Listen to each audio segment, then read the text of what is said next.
Okay, so thank you very much for this opportunity. Today I'm here to tell you about our research about predicting ADAR editing. We call this project, pardon? We call this project Through ADAR's Eyes because, as you'll see, a big part of this project is understanding how to represent the data, how to take our data and show it to the model in a way which can understand the biological problem in the best way. So I'm kind of going to take you through, we will get to GNNs, but take you through a run through of how this project evolved throughout, it's already been throughout a few years, how we started with a certain model and we kind of evolved throughout time. And obviously the implications for computational guide RNA design, which I'll touch on in a few moments. So because you guys aren't really from a biological background, so we'll kind of start a bit from the macro. So here we have the cell. The cell is the basic unit of life. Now, if we zoom into the cell, you'll see that the cell isn't just one big thing. There's lots and lots of things inside it. It's like this massive soup of proteins and molecules and everything that's happening. And in the middle, we have the nucleus, which has at the center of it the DNA, which you've all heard of. Our DNA is split into 23 chromosomes, which are basically one very long DNA strand, which is kind of wrapped very, very neatly. They're wrapped on these histones, which allow it to be so nicely packed. And basically, our DNA consists of, for the main part, genes. Genes are like a recipe book. Each gene is a recipe for a different protein. And these proteins are the motor of life. Everything that happens in life is done by a protein. Now, how do we get from this DNA to our proteins, which do everything in the body? We have this protein called RNA polymerase, which goes to our recipe book, to the DNA, and it copies it. We call this copy the messenger RNA. You can see here it's going through, and it's taking all these letters and just kind of creating itself a nice copy. This copy is the mRNA, and it will later be turned into the protein. So we've got our mRNA. We have now another pre-processing step called splicing, where we kind of take out irrelevant bits, which you'll see happening now. So it kind of shortens it. And we're left with what we call the mature mRNA transcript. Okay, and as they say in movies, remember this part. Okay, so this mature mRNA transcript comes out of the nucleus, and now it needs to be turned into a protein. How does this happen? We have another protein complex. Again, I'm emphasizing protein all the time, called the ribosome, which knows how to take this mRNA and turn it into the protein it's coding for. So as you can see here, how does it work? We have here, you can see there's 3 letters at the bottom of this, what's called tRNA, which has an amino acid at the top. And basically how the gene works is we split the mRNA into k-mers of 3, and each 3 code for a different amino acid. This is our building block for the protein. So we're putting all these amino acids together, part by part, sequentially, and finally at the end, we're left with our final product of the protein. Now, you've seen that this is a multi-stage event, and lots of things can go wrong in this stage, but we can also fix them. And really trying to get at this stage and to tune it or to change it into things that we can do to enhance proteins or to fix their function is one of the things that are the pinnacle of human desires. Can we take a gene which is broken and fix it either to enhance certain aspects or to cure disease? So this is the finished protein. Right. So we saw how we get from the DNA all the way to the protein, and I kind of hinted about fixing problems. So let's say in our DNA, we have a mutation, right? I'm sure you've heard of mutation. It's when we have a letter which has been changed, and now the gene is coding the wrong thing. It's like we have a bug in the code. So what would be a great idea if we could go to this single mutation and edit it in any way, right? We take this DNA, we turn it, for example, into a gene. We could then fix the protein downstream. So that's the idea. We take a bug in the code, we change the sign, and now we get a fully functioning protein. So you may say, some of you may have heard of something called CRISPR. CRISPR is editing the DNA itself. CRISPR is based on a viral protein called Cas9, which we use to get to a specific target in the DNA using something called a guide RNA. And that way we can edit a single base. So technically, you have a solution, you can get to the DNA itself, it works, if you know how to get there, and everything's fine. But CRISPR has a few problems. The first problem is called off-targets. So you see here in green, we have the intended target site, and we know very well to get to this site. However, this complex can also edit other places. And what's the problem? You fix one bug in the code, but you're messing up other ones. And this has very, very drastic events, and in general can also very likely cause cancer. Another problem we have with CRISPR is called delivery. Because it's based on a viral complex, it's very hard to get it into cells. So there's only really one or two diseases which are very rare, which they know how to use CRISPR technology in order to fix. And the third problem with CRISPR is that it's irreversible. Let's say you make a mistake or something you think you should have changed, or you got these off targets. You've edited the DNA itself. There's no going back. There's no intermediaries. You've edited the code itself and there's no going back. So you're stuck with this permanent change. So if you've made things worse, even if you haven't caused cancer, there's no going back. So because of that, we propose something else, or not we propose, the body has this system, something called RNA editing. What is RNA editing? If you remember, we started from the gene. From the gene, we turned into the mRNA, and this mRNA is broken, so we get this faulty protein. But what if instead of editing the starting point, the DNA, we actually edited the mRNA? Now, why is this better? Because you're editing an intermediary, so if you get it wrong, it's reversible because every time it gets transcribed again. How does this work? It's called A to I editing. So we have this protein called ADAR, which is what we're focusing on. And ADAR knows how to take adenosines, which is one of the letters in the DNA, and to turn it into an adenosine. And then, so if we had an mRNA which was faulty, we take this adenosine, we turn it into an adenosine, which in the ribosome, which turns the mRNA into the protein, is read as a G. So it's A to I, but it's essentially A to G. And then we get the corrected protein. So this is a natural occurring event, meaning this ADAR enzyme or protein is endogenous. It's already in our cells. So we're recruiting a system which already exists in our cells in order to edit the machinery itself.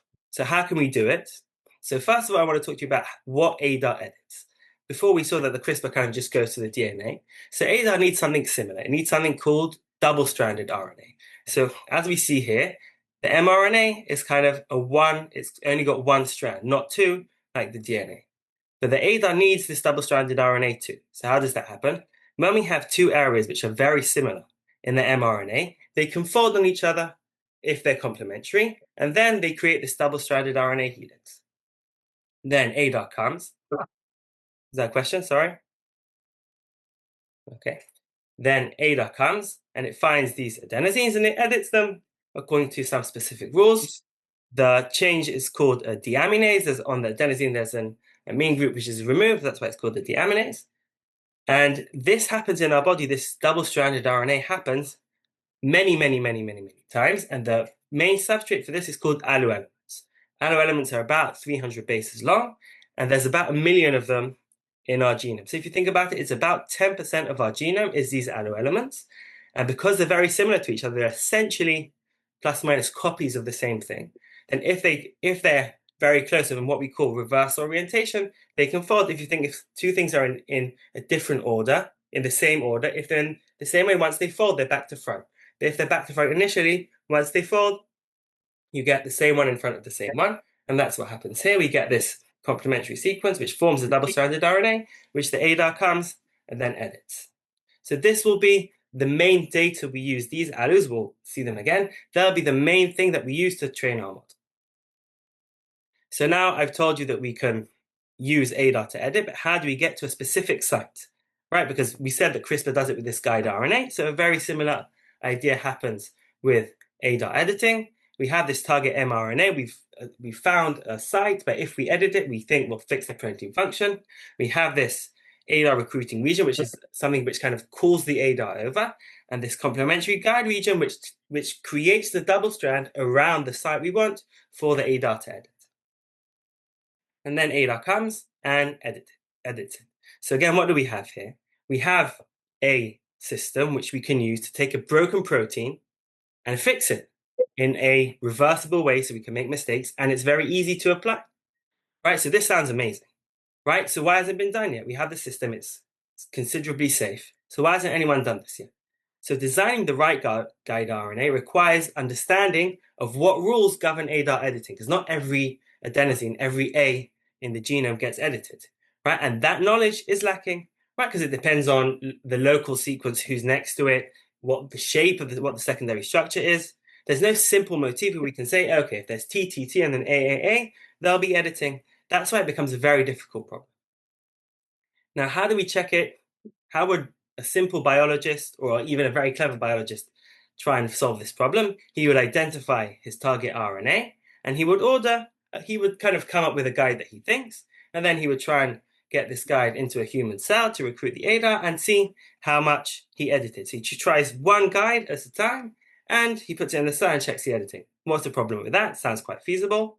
That each guide costs $100, right? And if for each candidate site, the double strand we're trying to make is about 60 nucleotide long, even if you kind of take off a few options, you get over 1 million candidate guides. Okay, so if you think about scaling for one target and you have $100 per guide, that's $100 million to try one target, which isn't feasible. I don't know who you get your grants from, but I don't think that's feasible in most systems. And it also takes a lot of time. So the big question is, how can we lighten the load? How can we take this number of 1 million guides, which are tested in the lab? Because at the end of the day, anything computational needs a wet lab validation. How do we turn that into a simpler problem? So again, we select our target, and then if we can create a model which will predict editing, we can then take all these guides, create all the double-stranded RNA, and just run them through the model. And then we'll rank these guides using our model which predicts editing. We'll rank guides also on the on target. Did it edit where we wanted it to edit? And also on the off targets, because again, we don't want to edit not in the site, because then we might be breaking the protein somewhere else. And then after we select our best guides in silico in the computer, we can then send to the lab and say, okay, here are our top 100 labs, our top 100 guides, and these we want you to validate. So that takes 100 million and turns it into $10,000 for each target. So incorporating computational prediction as an intermediate step can drastically reduce time and costs of guide RNA discovery. So that's kind of the end of the introduction on the biological and where we're going. We want to take a target, design a guide cheaply and quickly, and then validate it to fix the protein and hopefully cure the disease. And this is applicable to so many diseases. It's really, the promise is incredible. So how are we the first people to come up with this idea? No, people have tried to predict editing before. The first option was classical machine learning, just regular classifiers. You take the sequence of the double-stranded RNA, you analyze it, you extract certain motifs, who's before, who's after, you look at the duplex, the free energy, all sorts of things, and you run all these features through a classifier, it could be SVM, something else, and you decide for each site, is it edited or is it not edited? When CNN started coming out and becoming more popular, people tried CNNs. Again, you take the sequence, you encode it into one hot encoding, you apply a few convolutional filters, and you predict to the site, is it edited or not edited? And the same thing was tried with transformers. We have this, for example, this transformer called RNA-FM, which was trained on millions and millions and millions of RNA, which was then tried to fine-tune on editing. And again, we just try and predict for this double-stranded RNA, for the sequence, is it edited or not edited? The main thing I want you to see here is that it's being represented as a sequence. We just take the sequence, and after that we give the sequence to the model does whatever it does. But the input to the model is the sequence. That's a representation. How do they perform? So the metric we're going to be using to kind of determine how they're performing is the F1. The F1 is a summary of the prediction quality by combining both precision and recall. It's kind of a harmonized mean. And we can see that the classic machine learning doesn't do very well. It's hardly better than random. The CNN and the RNA-FM kind of do the same. They achieve a F1 of about 0.72. So the big question is, what's missing, right? What are these models looking at which doesn't encompass the problem? Wait, I have a question before. How do you create the ground truth? How do you know what is correct, what is incorrect? How do we know what's edited and what's not edited? You have some sequence and you know you have some labeling for some of the data, right? Yes, we can tell for any adenosine in the genome how edited it is based on biological data. Does that answer your question? Yes. Okay, perfect. Thank you. So what we understand is that editing isn't just a sequence, it's a structural problem. Remember, we saw before, we had this double-stranded RNA secondary structure. Now, this, in a previous project, what we had seen that large language models can learn structure implicitly from a sequence. A few papers and projects were published which used large language models, which were then fine-tuned on biological data, and they managed to learn the actual structure. Right? For example, in this project, they managed to model how drugs will interact with proteins. They managed to create an RNA chat where you can ask questions about the sequence, and also these Yamanka factors, which have all these functions inside, which were greatly improved within their structure by using large language models. Sorry. So because all these are structure central, we said, why not try and take a large language model and train it, fine-tune it to predict editing? And this is the first paper published in 2 workshops and in PNAS called ADAR GPT, where we trained an OpenAI model for a mini to predict editing with a large language model. So how do we get the data? So first we need to create the double-stranded RNA. Right, we have our 2 ADAR elements that, if you remember before, they create the double-stranded RNA when they're in the reverse orientation. You can see that this one's pointing to the right and this one is pointing to the left. We then take the mRNA that they use and we fold it using RNA fold. It's important to note that when you have an mRNA, you have to know how it will fold because we have many options. So this is a program that does it. And this is the output from the RNA fold. It's kind of this Vienna format where each 2 brackets kind of show where it will open and close. And if you want to kind of envision how that would look, it would look something like that. This is not what the model gets, but it would look something like this. Again, the idea here is that from the sequence, we're still at the sequence level, from the sequence, the large language model will implicitly learn the structure. Now, as for your question before, how do we know what are the labels, what's edited and what's not edited? We take this RNA-seq data, which is biological data from the cell about how genes are expressed, and we do this analysis that we do in the lab. We take all the target adenosines, all the adenosines on this mRNA, and we asked how many of them turn into G. That's the editing score. Okay, so we find the editing level for each one of these A's in the mRNA, and then we split them into a few groups, and you'll see why in a minute. We split adenosines that are edited in 1% of the cases, 5%, 10%, and 15%. You'll notice that editing is a stochastic event. It's statistic. It doesn't, even the most edited sites aren't 100% edited. Okay, that's just a side point. And then when we classify what we do after we've trained, we ask the model, given a input sequence where we give it what comes before the A and what comes after the A, is this site predicted, is this site edited, and not edited.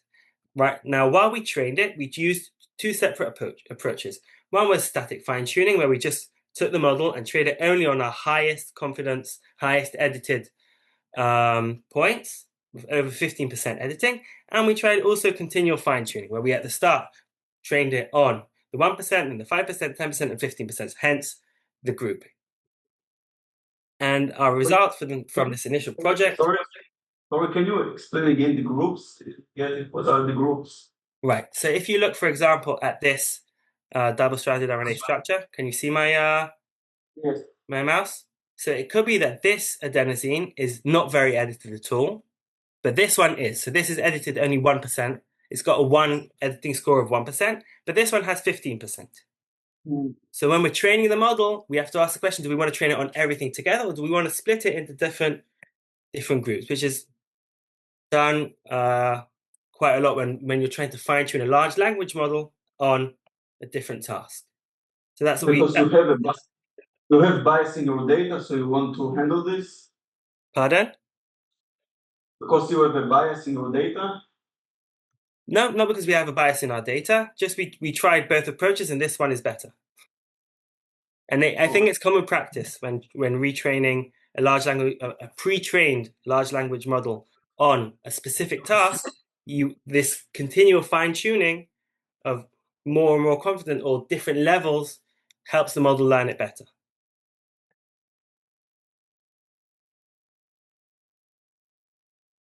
Does that answer your question? Yes. In general, the editing scores are very confident, meaning they're very strict thresholds, and the method is published and very well renowned, I would say. So there may be biases in the data, but they're very, very small and not relevant, at least for this case. So if we look at our performance, we see that both in the ROC curves and the precision recall, our ADAR GPT performs better than all the previous models, and the continual fine-tuned, which is the pink, is better than the static GPT model with an F1 score of 0.762, basically saying we've managed to improve and beat the current benchmark by training on a large language model. Now, okay, so we're better, but does it actually learn biology, or is it just a bit of a mishmash? So how do we do that? We call it in silico mutagenesis. What does that mean? You create mutations in the data, and you see if that changes the prediction. For example, it's known biology, it's a known fact, that if this is the editing site, this A with a star, having a G at the -1 position, at this position here, inhibits editing. So we would expect that if I take exactly the same thing, I don't change the label, but I put a G instead of the A, if I only make that change, then the editing signal should go down. And that's exactly what we see. That when we ask the model again on exactly the same thing, just changing G before the A, like you see here, these are exactly the same thing, just put a G before, the editing calls collapse. And editing is almost never predicted. Okay, so we see that it's not just that it's better at predicting, but it also learns actual biology, which we can then also learn from. Another thing we tried, because again, I keep talking about the structure, is what happens if we give, in addition to the input and in the training, not just the sequence, but also the actual structure. You can see here, if I showed you before, that the structure, the structure is encoded in this Vienna format, which kind of we then visually turned into this one. Right, so what happens if I give that to the model? So the answer is it's terrible. The model doesn't manage to map this structure onto the nucleotides, and it just kind of jumbles it, and the F1 drops to 0.65. So this wasn't successful. This kind of got our minds going, right? So we did manage to add it as a textual prior, right, part of the input. However, maybe... Sorry, I didn't get what you did differently in this case. What's in the red square? The previous input and training was just on the sequence. It only gets a sequence. Now it gets a sequence and the structure in a textual format. Just the text of what the structure looks like. In addition. In addition, yes. And then the accuracy drops. Yes. So it's strange because you can just learn to ignore it, right? That's true. That's an excellent question. But in the end of the day, it seems to muddle up the model, and it probably disturbs its learning from the previous things. We've seen it before that if you add too many things to a model, it can muddle it up. But that's a good question. I don't know why the model doesn't learn to ignore the Vienna. It's an excellent question.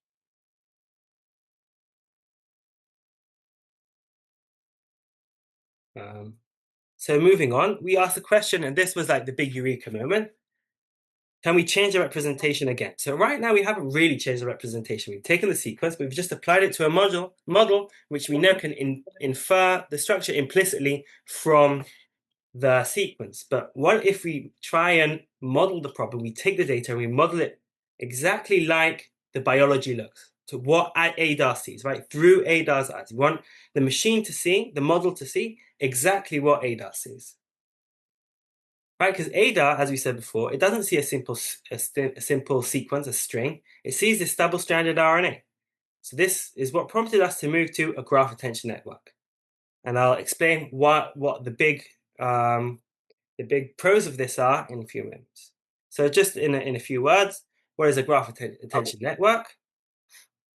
We have, instead of representing our data just as vectors, we have all these nodes which are connected to their neighbors. And in the learning, each node learns to give different weights, to give different attention, right? The same way in a class, if someone's very clever, you'll give them more attention than someone else. Someone else is trying to convince you otherwise, and you don't think he's as clever. You won't give him as much attention. You might give him some. Maybe he has some input, but you'll give the input to the main people in the room. So the same way here, each node learns throughout the message passing who are the most important neighbors, right? And then it updates its own representation, its own description, its own vector based on the nodes around it, which it has connections to.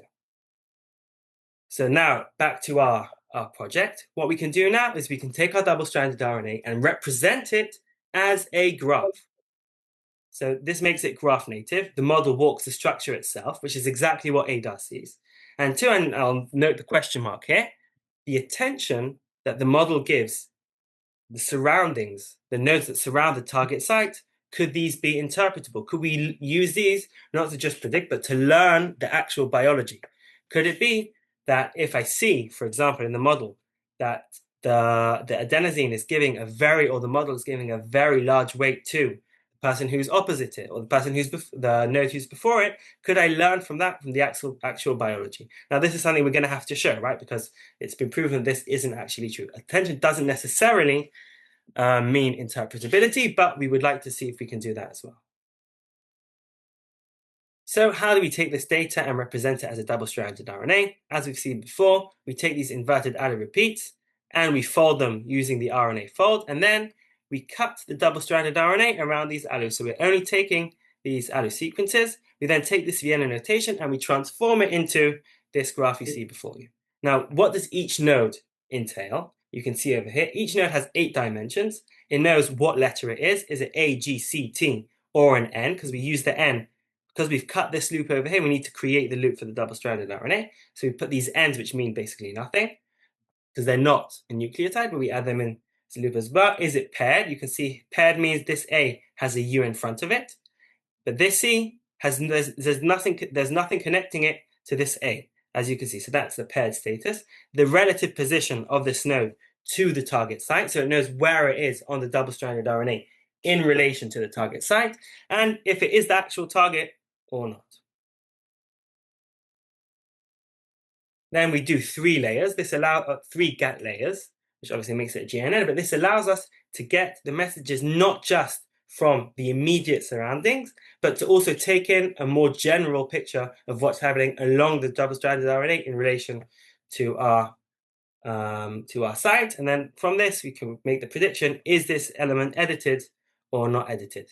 Now, our data sources, as we saw before, were from the RNA-seq, but we did it in 5 different tissues. Why? Because ADAR has a few different protein types. We'll be focusing on ADAR1 because ALUs are the target for ADAR1 editing. However, it can be very helpful for us to validate ourselves, because if we have a tissue which is very predominantly ADAR1, then we would expect our model to predict very well. But if we have a tissue like the muscle, which has low ADAR1 levels, then we would expect our model to not predict as well there, because the rules won't be governed by ADAR1. Is that a question? Sorry? No. Okay. So that's why we take these 4 different tissues and a combination of all the tissues together. And what we see here, first of all, if you look each tissue on itself, we get an F1 score of 0.87, also in the combined, and in the muscle skeletal, which we saw before, had low ADAR1, we see that the prediction aren't as good, which is great to see. Because we want to see again that the tissues that are less correlated with ADAR1 editing, the rules won't be as strong there. So we've moved from sequence to structure, and we've had a great increase in performance. We're already on 0.87 F1. So like we saw before, we need some biological validation. And one of the things which is very important is that we said at the start of the talk that we're looking to edit proteins, or the mRNA, which is coding for proteins. And in most events, this is non-allo sequence. Why is this a problem? Because allo sequences have a certain motifs and they all look the same. So maybe our model is only learning what an allo looks like and not the actual structure. In addition, it gives us functional validation. Is our model managing to predict editing on exactly the targets we're looking for? So what you see here is different names of proteins, and on the right side we have targets which are actually edited, adenosines on the double strand which are actually edited, and on the left we have targets, adenosines, which aren't edited. And what we want to see is that the prediction level of the edited ones will be much higher, significantly higher than the non-edited ones, and that's what we see. If we look at ADAR1 targets, the targets of what we're trying to learn, we see that the model does really, really well in separating the edited sites in the red versus the non-edited site. It predicts the edited sites much higher. Conversely, when we look at ADAR2 targets, which is again a different isoform of the protein, we see that the model isn't as good. You can see in this GRIA 2 that the separation isn't very good, which is again a great sign that our model is actually learning the ADAR 1 rules. Here's just this FLNA example. If we look at the double-stranded RNA here, just to give you an idea of what those points are on the graph, you can see that the blue ones are the adenosines which weren't edited, and the prediction score is low, and the ones that are circled in red are the ones which were edited. And you can see that all the ones that aren't circled in red, which means they weren't edited in real life or in the data, are given a prediction score of between 0 and 0.3, and the ones that are edited, which are circled in red, got very, very high editing scores, which shows us that our model is working on double-stranded RNA, which come from proteins, which is a prerequisite for computational guide design because we need to be predicting on the actual substrate that we're looking to edit in the end. Now, we said before that we asked the question, does attention equal interpretability? So we wanted to test that. How do we do that? We take the attention weights and we make them as features. For each position, we look at the attention the model gives it, and we create a matrix where each position gets its own line, and that way we can now retrain a new model on only the attention weight and see if we get any signal. So we train an XGBoost model on these features. We then took the top, that was the first thing we did. We then took the top 20 features and trained another XGBoost model on only the top 20 features. So if these features retain predictive power, if the top features retain predictive power, and I want to remind you that the features are the nodes themselves, right? Because we're using the graph and each node has a biological meaning. So if these features have predictive power, that leans towards interpretability, right? Because if we see that the previous one, having a G before, is very, very important and it will reduce the signal, then we'll be able to say that our model is also interpretable as opposed to just predictive. What we see here, we have our gap baseline, 0.89, or depending on the model, accuracy. And we see that when we train the XGBoost, we retain about 90% of the predictive power. So the attention weights carry most of the predictive power, which was amazing to see. Right, which now means we can now take these attentions and learn from them the rules that govern the ADAR editing. Also, when we took the top features from the model, how do we read this plot? Basically, we want to see a few things. If we want to see a good separation between the red and the blue, both to have a big distance between them and to have a good separation in general. What does it mean? If it's red, it means that this position has, if it's on a negative value, has a strong negative impact on the output. Negative not being it's bad, meaning it will predict non-editing. It will take the prediction down, and blue means it has and being on the right means it has a strong effect on positive prediction, predicting editing. And basically we can see here, that we get really good separation in these top 10 features, and that retraining on the top 20 kind of gave us the top features as well. Now, again, using the same concept we saw before as of in silico mutagenesis, where we take the same input, the same substrates, but we just change one or two things. We change one thing each time, and we see how it affects the prediction of the model. We see that if we add a G at -1, the effect on editing, it really affects the editing badly. I mean, the model predicts much, much less editing. We see, for example, another known thing is that on the double-stranded RNA, for example, over here, if this is the target site likes to have a C opposite it, as opposed to having a G or a T or a U.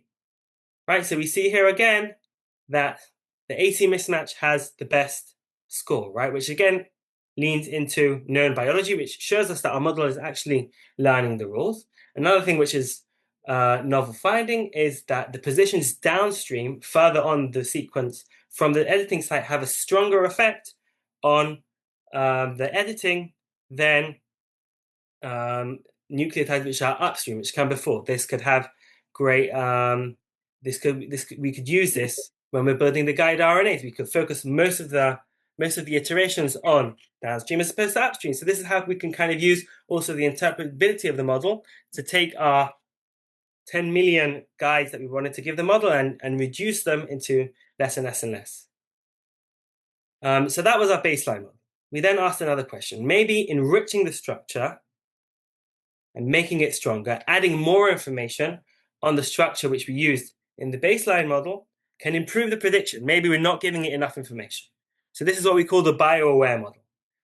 As you can see here, in the baseline model, we only have 8 features per node, but in the graph, in the bio-aware model, we give it even more features.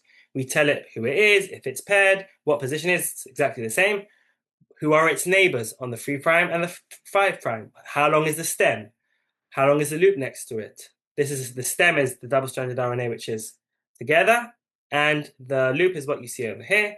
What's the distance to the nearest junction where there's no more? We kind of give it lots and lots of more information about what the double-stranded RNA looks like. We also tell it who's in front of it, who's opposite it, right? And what kind of pairing it is. Is it wobble, which means that it's not exactly what it likes to see, or is it canonical, which is kind of the basic connections that we have. So we give it lots more information. Again, we have 3 layers and we calculate the mean. Another thing we added in the bio-aware model is CNN branch on the sequence itself. We wanted to see maybe there are certain motifs within the sequence which still will add some predictive power. We fuse all these together and we make the prediction. And in the end of the day, we see that there's a very small improvement, which is very cool to see, right? That the basic structure that we had encoded represents almost all of the information, or essentially all the information is represented in the graph of the baseline model, which was really cool to see. Then now I want to see, okay, so we've seen that adding features won't help. What about removing features? So we did a few ablations, a few things that we removed to see how the model acts. So the first thing we did is remove the letters, right? You can see, for example, on the bottom here that we have the letters in the sequence. We wanted to see if the model is learning the letters or is it learning the structure of the graph in relation to our target site. We also wanted to see what happens when we shorten the double-stranded RNA. Now, why is that important? Because allo elements are about 300 bases long.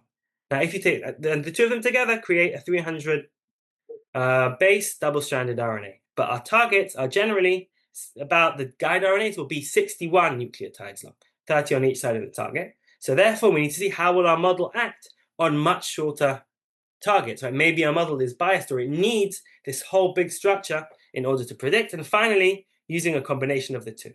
Now, why are all these important? Because we want to see removing the letters will remove kind of the alu element motif from the model. Shortening it will make us closer to the guide, and putting them together makes our model completely generalizable. Doesn't matter what the sequence is. It doesn't matter how long it is. Our model knows how to solve all problems, kind of thing. And that would be the best use case for learning on the guide RNAs. So the first ablation on the graph only. Here we have on the left the baseline and the bio-aware. So we see that in the baseline, we lose about 10%, or slightly more than 10% of our predictive power. We still get a good predictive power, but we lose about 10%. And in the bio-aware, we manage to retain 95.5% of the predictive power. Now, what does this show us? It shows us the information is in the actual graph and not the letters, because we've removed the letters. But it also shows us that it looks like that the additional input we gave to the bio-aware model kind of gave it a fallback, even though it didn't have the letters. So in this case, the bio-aware is slightly stronger. The next thing we did was cropping the double-stranded RNA, right? Taking our big 300 nucleotide sequence and shortening them around the site, so it only really sees the close proximity. So here, when we take our big model and we test it on the cropped double-stranded RNA, we take our performance on the best one and we train it on the cropped double-stranded RNA, we get a drop. We lose about 5 points of predictive power. However, when we take exactly the same model, but we just retrain it on these shortened double-stranded RNA, then we recover all of the performance, which is amazing to see. It underperforms on short double-stranded RNA, but when we retrain it, it recovers. This tells us that when we're looking at the guide RNAs, we should use the shortened version of the model which only learns on the shortened double-stranded RNA, which is, again, critical for guide RNA design because the targets we're looking at are short. Now, what happens if we combine the two? So in the baseline, we get a very similar drop to just crop it, to just losing the letters. Again, we retain about 89%. We lose just over 10%. And in the bio-aware, we managed to retain 96% of the predictive power. Remember, we said that most of the information is in the graph. So once we manage to recover the graph status, then with retraining, we would expect not to lose too much on the combination of the two. So here we've seen that we kind of evolved again. Instead of looking at the whole big structure, we can now look at the shortened structure, which makes us more viable for our final product. Another thing we did to kind of look at to go out of the realm of alus, right? Because again, I said alus aren't necessarily what the protein will look like, is look at non-human data. A paper was published in 2023, which looked at non-humans, at sea urchin, an acorn worm, and an octopus. We selected these from the data. We got the double-stranded RNA and their editing pattern, and we tested how our model will perform on the how our model trained on alu elements will perform on these, and how if we retrain on their own data, then how will it perform? So in this case, we get about 7.6 across the different species when we use the human elements, but when we retrain it on their own sequences, then we completely recover the performance. So this shows us that we are well within species generalizable, and we still get good performance. So now the question which is left is, okay, so we've changed from sequence. We've gone from sequence. We've said this isn't enough. We've gone to structure. We're now looking at structure, and we're using a graph attention network, a GNN, to predict the editing. But what's left?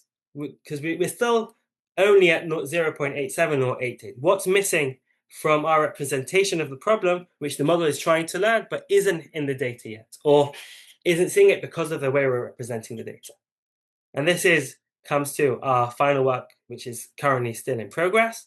I forgot to say that the ADAR edit is under review now for Nature Communications. The link is at the bottom here. So ADAR Pro looks at not just the sequence, but the sequence in itself. What does that mean? Here we have our double-stranded RNA, and ADAR is trying to edit it. The ADAR has competition, right? It's in computer science, I think it's called the parking lot problem, where you have lots of people who are trying to get to the same site. And we have the same thing here. We have competition to getting to this double-stranded RNA. Different proteins are trying to bind to it. We have more information on the transcript. We have how expressed is this gene. So there can be many other features which aren't in the structure itself, which can help us understand why there's editing or not. So instead of just looking at the structure, we now look at the structure within the whole world it lives in.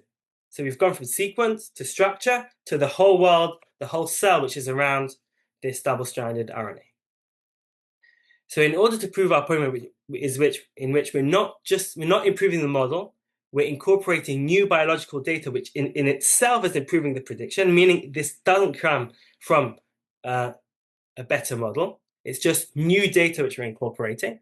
What we did is we freeze the ADAR edit backbone, right? We take the same model, the release price, just exactly the same configuration, and the model which is already pre-trained, and then we try and add on different biological contexts on top. For this, we use HG Boost Stacker, and incorporating lots of different things, we managed to improve the prediction of the model. The select ones which survived all the different pruning, because it comes at we try and put them all together in different variations, and we kind of get to the one which improves it the most at the end. We have the transregulation, which is the RBPs, which I showed you before, the other proteins which are trying to get to the element itself, substrate opportunity, what kind of happens around the pairing, what happens around it, are there any alus on the transcript, what happens to this specific donor? Maybe there's a donor which doesn't express alu, and therefore doesn't express the ADAR, and therefore for him specifically, it won't be good to learn from, and things like that.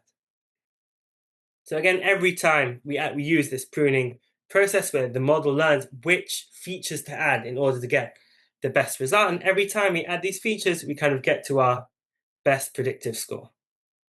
Now, one of the things we wanted to see is that it's not just that we're kind of choosing a different F1 cutoff, a different decision cutoff for the best F1. We're actually making more convinced and better calls.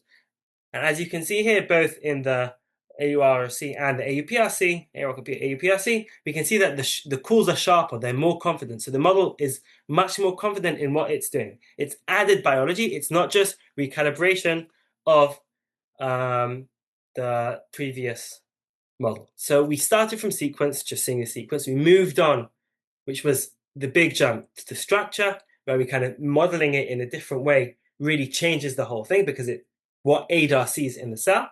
And then finally, we kind of zoom out a bit to see this structure, this graph, is anything else interacting with the output. Pardon? I didn't hear the question, sorry. There wasn't a question. Oh, okay. There was no question. Okay. So kind of to sum up, we select a target that we think that once we manage to edit this target, will manage to fix the pathogenic mutation. It could be that this causes a myriad of diseases. We then generate millions and millions and millions of guides. We predict the structure. We can then use ADAR Pro with all the different features to predict the editing for this every single guide RNA. We can rank them between how well they edit the on targets and how badly they do with editing off targets. And finally, we can kind of create a list of our best ranked guides. This allows us to evaluate thousands of sites, right? Because it doesn't essentially cost us any money to check all these guides in a machine apart from time. It gives us both on-target and off-target prediction because within a double-stranded RNA, we can say for every adenosine how much is edited. And as we said before, looking at the structure itself is what proves the biggest threshold for understanding the rules of double-stranded RNA editing. So that was me. Thank you very much for listening. And if you have any questions, I'd be happy to answer. Yes, I have a question about the last work the work that gave 92%. What you did there, you created subgraphs or trees. I didn't understand. I didn't hear the last sentence. Yes, the last work. Yeah. Yeah, that gave more than 90%. Yes, this. What you did here? So we take our model and we add more features and then try and improve the prediction. So you take the prediction and then you add different variables to it to see if the prediction itself, if we train a model, we train a separate model on the transregulation, and then we kind of try and incorporate that on top as the next stage of the prediction. So let's say the model predicts that this site will be edited at 40%, or gives it an editing score of 40. And then we add another level, this prediction after, using these other features, the other biological features. It's kind of looking outside. It's changing it's not changing anything about what the graph sees, but rather adding more features from the outside, more biological context to the problem. So the node feature, right? Each node feature is now bigger. No, we don't touch the nodes. The structure stays exactly the same. That's why we say it's a frozen ADAR edit cis backbone. The graph stays exactly the same, and the prediction that the ADAR edit gives doesn't change. What we add on top of that is like another predictive stage where we say, okay, this is what our model thinks, but given the surroundings, for example, I'll give an example. Let's say we have a site which looks like a really, really good site for editing. Right, it looks amazing, and the model predicts it will edit at 60%. We also see that there's other proteins which really, really, really like that site. So our original model, just based on the structure, said this will be edited. But then we can say, hang on, if this specific site is going to be bound by other proteins, maybe the ADAR won't be able to get to this site at all because it will already be full with other proteins. So if it was a parking spot, which was amazing, if there's lots of people trying to get to this parking space, even if it's the perfect size for me, I just won't manage to get in and I won't manage to park there. Or in our case, edit. So we're kind of taking the ADAR edit prediction and adding more layers afterwards while leaving ADAR edit completely the same, adding more layers afterwards to the prediction. So ADAR edit gives the same prediction and ADAR Pro adds more features and fuses them together at the end.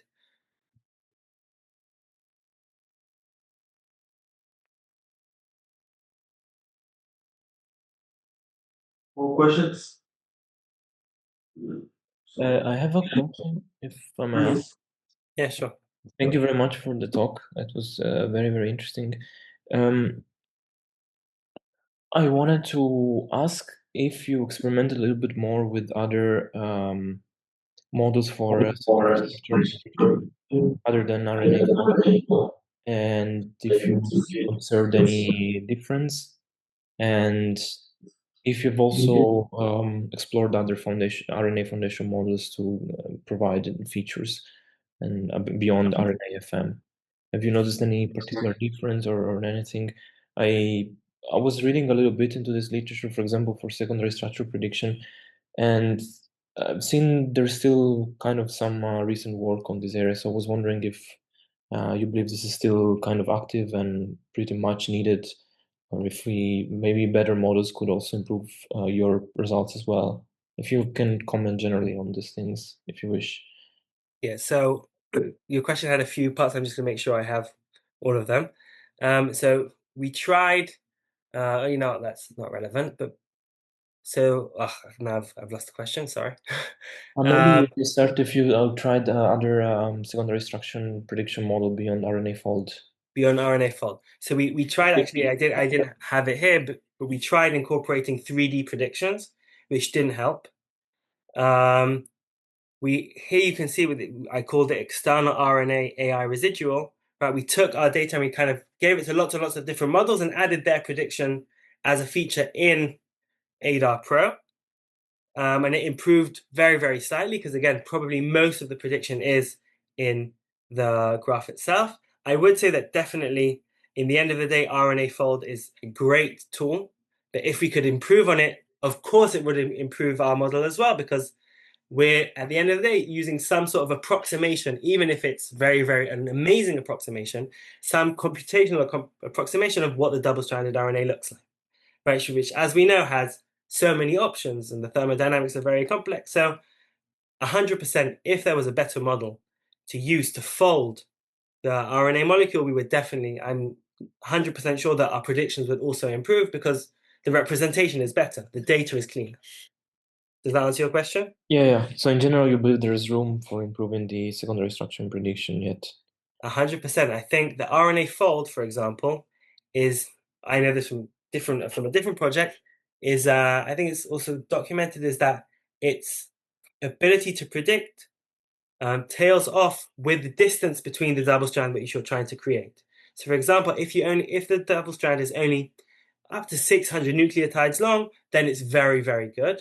But also the combinatorics of it are also simpler, right? How many different permutations can you have of the double strand when they're very close? Once you get to 10,000 bases, then already there's so many options that its predictive power or its whatever you call it, its agnostic power loses a lot of strength. So definitely, I think, especially when the sequences are that you're looking at are much further away, there's huge room for improvement on I that. see, I see. So longer sequences are also of interest in the domain at the moment. Yeah, 100%. Okay, okay. I'm asking this from a computational science perspective, so that's why maybe some questions might be a bit trivial. No, Um, no, no, it's not trivial at all. It's an excellent question. on the foundation model side, have you explored more beyond RNA-FM? Because I was reading that there are new models and they seem to be much better than RNA-FM. So I was wondering if you found Yeah, any. so we did loads. I just chose RNA-FM as an Okay. example. We did what we did in the ADAR GPT paper is we both looked at how they predict on their own data, but we also said maybe our data is just better, right?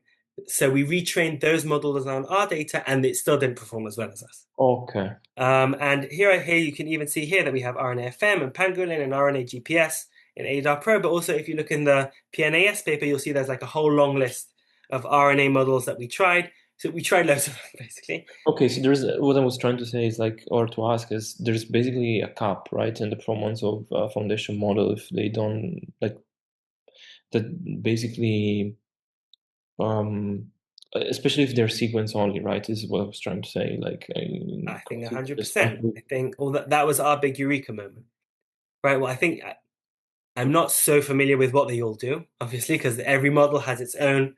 model was built to solve a different problem. So it could be that well, for example, RNA-FM isn't built to solve editing.